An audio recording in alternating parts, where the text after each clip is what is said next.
Hello parents and professionals. Today I'm going to be talking to you about how to overcome parental anxiety and some of the ways in which this may manifest itself in you or the parents that you know. So if you would like to hear more about parental anxiety, then just keep on watching.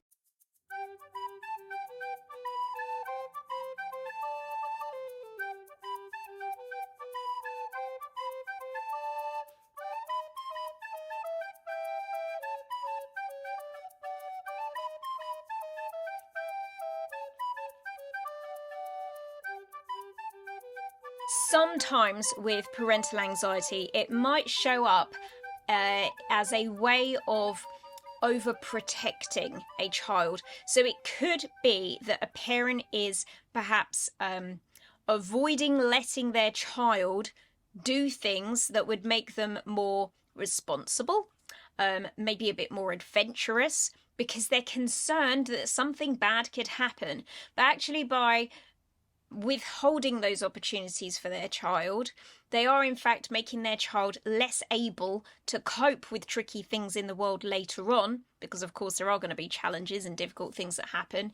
And the way that you become robust and resilient towards those tricky things that come along later in life is to have had some tricky experiences in life already. So what we're not saying here is that we want parents to throw their children to the lions and put them into unsafe situations. But what we are talking about is making sure that we're not avoiding situations that are within the child's capabilities, that are reasonable for them to be able to do and within their power. In particular, you know that this is a problem for you if that avoidance or shielding behavior is happening because of a worry that you have, rather than because of a worry that your child has. So if you notice that your own feelings of anxiety are coming up here, then that could be a symptom that you are being an anxious parent in that moment. Parental anxiety might also cause someone to overly compare their child with other children. So, for example, looking at different developmental milestones and then becoming anxious because their child isn't performing to the same standard as other children are. Now, remember that all children develop at slightly different rates, and very often, for someone who is falling behind in one area, they're excelling in some other area. You do have some children that are just natural all-rounders, and so everything in their life is progressing at more or less the same rate and speed.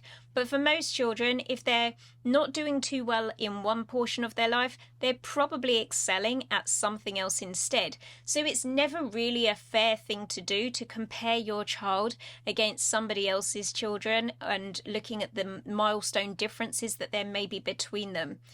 All this is going to do is fuel that parental anxiety and cause you to wonder if your child is falling behind because of something you did do, something you didn't do, something you should be doing. Let all of that go and just know that your child is on the right track and progressing in the right way. Now, if you or someone that you know is an anxious parent, the way to begin overcoming this problem is to gradually reduce the wall of anxiety that you have built up in front of you. And it's not necessarily something we can tackle with a bulldozer. Sometimes these things need to be broken down brick by brick. And a starting point could be a very simple, easy, kind of cushioned, safe step that you take, that you commit to taking, even though you might notice that you have some anxious feelings there around doing it. So let's say, for example, you are anxious about your child having sleepovers at somebody else's house. Even though you know that the house they're going to is perfectly safe, the family are lovely, it would be a great experience for them, you have anxiety about letting them do that. And further, you may have made excuses to yourself that you know are untrue. Oh yeah, but they've got a dog and I'm not sure if I trust the dog. Actually, if you dive deep, you're creating an excuse there to justify your reasons for not allowing the sleepover. So start by being honest with yourself, actually. Do that as the first step. What are your honest reasons for not wanting that sleepover or whatever the problem is to happen, has it really got something to do with what's going on in the outside world? Or is it more to do with what's going on internally for you? And if it's something that's going on internally for you, then proceed to step number 2. So step number 2 is that easy, brick by brick, small comfort zone, just outside of the comfort zone type of a step forward. So rather than letting your child stay at the friend's house, you might say you can stay overnight at the grandparents' house. You know, if you are more comfortable and close with the grandparents, then that might be a little bit of a gateway towards changing your feelings around them sleeping over elsewhere in the future. So think about what's something I could do which is not quite pushing the anxiety buttons, but is getting close to it. And that way you start to expose yourself to the things that you need to do to overcome your parental anxiety. And we're just kind of pushing the problem bit by bit rather than, diving in and doing the things that you are most likely to get triggered by. And the final thing that can be worthwhile exploring is where these anxieties came from, because the chances are they might not all have been yours. These could be inherited from the parenting that you experienced. Very often, the anxious mums that I meet had anxious mums. The angry mums that I meet had angry mums. And so on with dads and all sorts of other dynamics that may be taking place in families historically as well.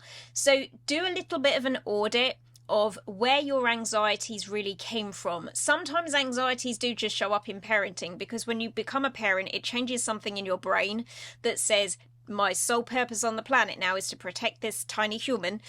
And so, if you were someone that was quite an adventurer before, you may scale that back because you recognize that it's important that you're safe and that they're safe. But sometimes our brains just go a little bit too into that and a bit too far unnecessarily. However, times as well, it can sometimes be the case that you have inherited these fears, worries, and anxieties, and they were never yours to begin with. In which case, go back, do the work in your own mind to correct and recognize those things so that you don't become the mother that you had or the father that you had and never wanted to be in the first place. If this video content was useful for you today, then please go ahead and smash that thumbs up button. Make sure you subscribe to the channel and click the notifications bell so that you get notified the next time I upload another one. And if you are an anxious parent with an anxious child, I have the perfect program for you. You're going to head on over to mychildhasanxiety.com and check out the Overcome Anxiety program from NLP for Kids. It's a 10-week video process for children to work through where they will learn all sorts of tips, hints, and strategies to fully manage their own anxieties. Have a read of the testimonials on the page from the people that went through the pilot study, and you will see just how effective this program is. You do not need to be living with an anxious child any longer. Thank you all so much for watching and listening, and I'll see you in the next one.